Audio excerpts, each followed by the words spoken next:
श्री स्वामी समर्थ अध्याय 3 श्री गणेशाय नम धन्य धन्य ते या जगती स्वामी चरणी ज्याची भक्ती त्यासी नाही पुनरावृत्ती पद पावती कैवल्य गताध्यायी कथा सुंदर स्वामींनी निवेदले स्वचरित्र आणि बाबा दिगंबर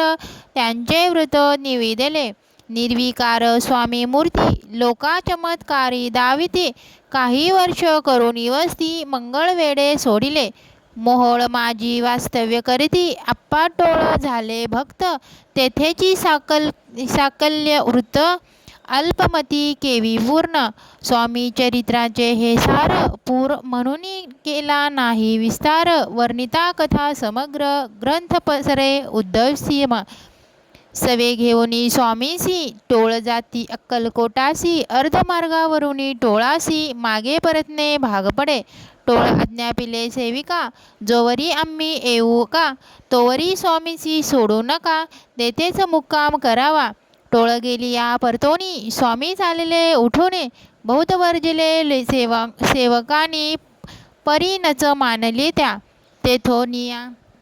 निघाले अक्कलकोटा प्रती आले ग्रामद्वारी बैसले येती राजो स्वच्छेने तेथे एक अविध होता तो करी त्यांची थट्टा परी काही चमत्कार पाहता महासिद्ध समजला पूर्व पुण्यास्तव निश्चिती आले चोळप्पाचे गृहाप्रती स्वामींशी जाणून ईश्वरमूर्ती चोळप्पा करी आदर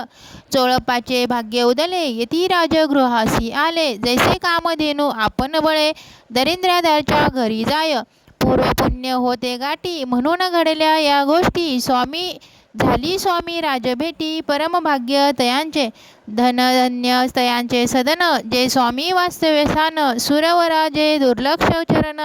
तयाच्या घरी लागले योगाभ्यासी योग साधती तडी तापडी मार्गश्रमती निराहार किती कराहती मौन धरिती किती एक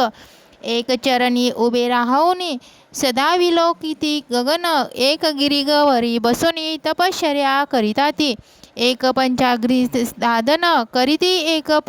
पवना ते भक्षिती कित्येक संन्यासी होती संसार अवघा सोडणे एक करीती कीर्तन एक मांडती पूजन एक करीती होम हवन एक षष्ठ कर्मे आचरती एक लोका उपदेशती एक भजना माझी नाचती एक ब्राह्मण भोजन करीती एक वांदिती देवालय परिजयाचे चरण दुर्लक्ष सद्भक्ती चोन केली यासी नाना साधन भावाविन सर्व व्यर्थ योग याग दिक काही चोळप्पाने केले नाही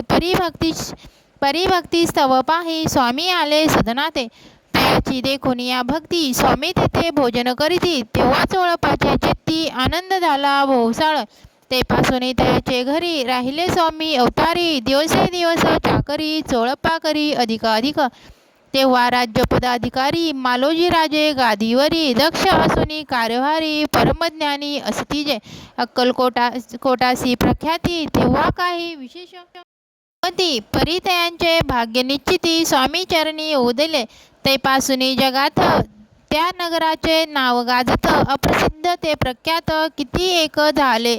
चोळप्पाचे ग्रहाप्रती आले कोणी एक येती लोका चमत्कार दावती गावात मात पसरले आपुली व्हावी प्रख्याती असे नाही जयाचे चित्ती म्हणून या स्वामी राजयती बहुधा न जाती फिरावया लोका माझी पसरली मात नृपासी कळला वृत्तांत की आपुली या नगरात यती विख्यात पातले राहाती चोळप्पाचे घरी दर्शना जाती नरणारे असती केवळ अवतारी लीला ज्याचे विचित्र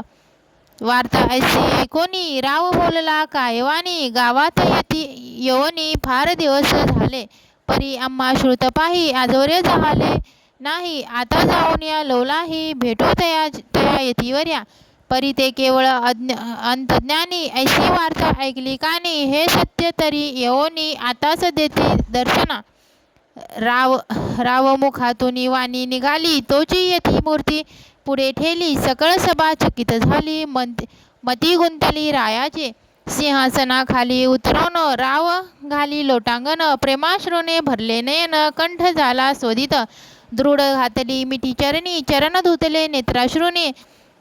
मग तया हस्तकी धरुनी आसनावरी बैसविले खून पटली अंतरी स्वामी केवळ अवतारी अभक्ती पाहुणी गेली दूर चरणी भक्ती जडली ते सगळ सभा आनंदली समस्त